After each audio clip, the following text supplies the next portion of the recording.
Estamos en un cambio de época, pero las organizaciones como que estamos sin dar ese cambio. Hay mucho temor. Continuamos respondiendo a preguntas que son viejas, ¿no? Y que no tiene mucho sentido continuar respondiéndolas.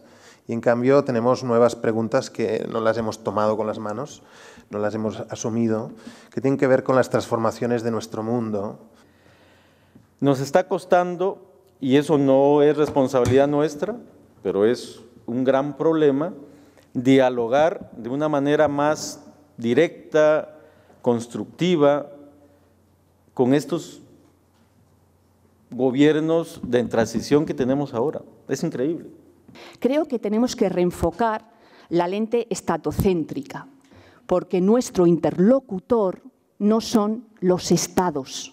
Nuestro interlocutor es esa red, esa élite político global en red, donde hay estados del norte, donde hay élites del sur, donde hay organizaciones internacionales, donde hay medios de comunicación y donde tenemos que repensar dónde están las ONGs de cooperación.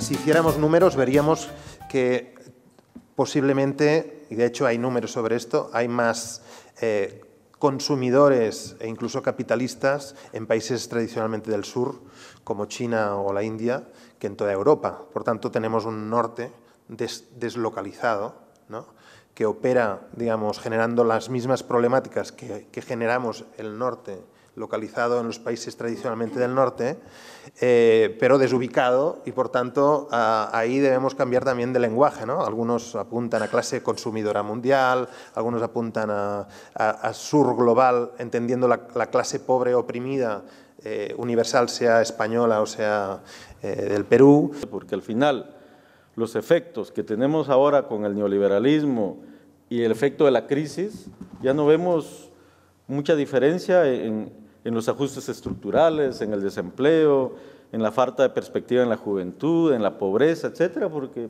aquí mismo se está viviendo. Pero es lo que históricamente hemos debatido, peleado y por la que hemos trabajado en América Latina, por ejemplo. Entonces ahora nos vemos como en temas comunes que nos pueden facilitar ese proceso de fortalecimiento de la solidaridad. Yo me atrevería a plantear algo que se ha perdido, internacionalista, que hace algunos años nos unió. Dejar atrás un modelo de prestación de servicios o un modelo de financiación en el sur, ¿no?, de que aquí son organizaciones que captan recursos para que en el sur se hagan esos servicios por las ONGs o contrapartes locales, y pasar a un modelo de hacer política, pero un modelo basado en entrar en la política, en hacer incidencia política, en hacer movilización y en hacer sensibilización, es un modelo muy poco cómodo. En este país hemos hecho, y yo he estado en muchas marchas para visualizar lo que pasaba en el Congreso, pero no fuimos capaces de sacar una sola marcha hacia la ciudad financiera del Banco Santander. Señalamos al poder político como corruptos y muchas cosas, que muchos lo son, no todos, pero no señalamos de la misma forma al poder económico y además no tenemos ningún problema en recibir fondos de ese poder económico a través de sus fundaciones. O sea, yo creo que nos va a ser muy difícil continuar trabajando en el sur sin trabajar en el norte, ¿no? Y el tema del norte nos va a traer problemas que hace tiempo que queríamos llamarles la atención de forma mucho más cercana. Es difícil concentrarse en problemas de Guatemala, digamos, en los problemas de las extractivas, por ejemplo, de las empresas españolas de agua o de infraestructuras que están operando y están violando derechos humanos en Guatemala, y a la vez no confrontar los actores como Akbar o como Repsol aquí cuando los tienes cerca por el mero hecho de que esto te va a generar algunos problemas, ¿no? Ser ONG ahora, no crean que es algo digno.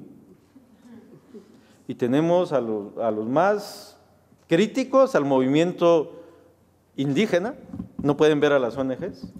Nos acusan de estar asumiendo roles que no nos competen, de que tenemos el dinero y por lo tanto hacemos y deshacemos como queremos, etcétera, etcétera, etcétera.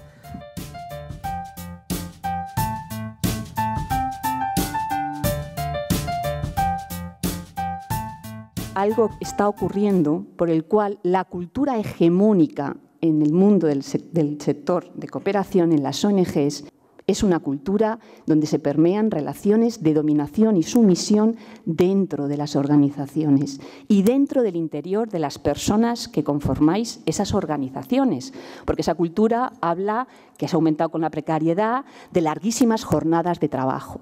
Esa identidad de compromiso social y político esconde una sobrecarga, un impacto en vuestra salud, en vuestras relaciones de pareja, en familiares, en la conciliación familiar.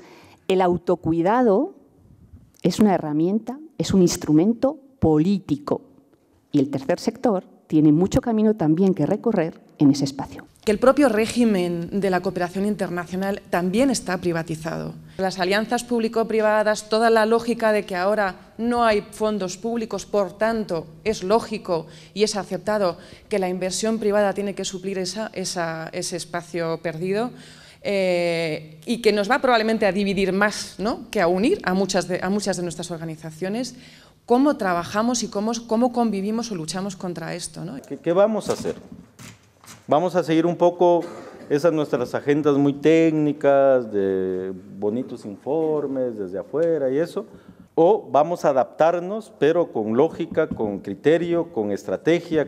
Deberíamos insistir mucho más en crear una transición de nuestra economía, de nuestra cultura, hacia un esquema que no produzca anticooperación, que no produzca interferencias negativas sobre terceros, que sea respetuosa con otros pueblos y con otras generaciones que todavía no han nacido. Deberíamos promover, y eso a lo mejor quedara como algo que más adelante pudiéramos hacer, un encuentro con diferentes redes europeas del Estado español, con las redes allá, y construir esa agenda global conjunta, o por lo menos soñar en definir 3, 4, 5 grandes cosas que nos una, pero de una manera diferente, de iguales, con horizontalidad.